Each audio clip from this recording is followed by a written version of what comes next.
Hi అండి. Electric rice cooker ఉన్న ప్రతి ఒక్కరు ఇలా ట్రై చేయండి.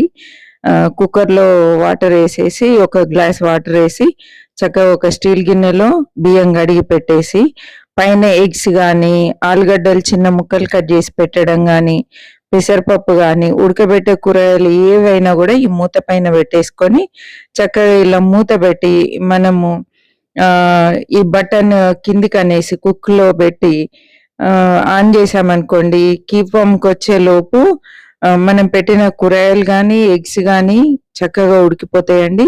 పెసరపప్పయితే ఆల్‌మోస్ట్ 70% ఉడికిపోతుంది. అప్పుడు మనం తాలింపు వేసుకుంటే గ్యాస్ ఆదా అవుతదండి.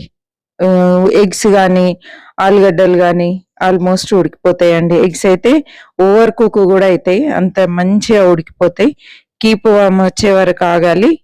రైస్ చూసారా ఎంత మంచిగా అయిందో? సూపర్‌గా అయితదండి. ఎంత తక్కువ రైస్ అయినా గూడా ఇలా వండుకోవచ్చు. ఈజీగా మనము ప్లానింగ్ తోటి చేసుకున్నామనుకోండి, గ్యాస్ కూడా ఆదా అవుతది.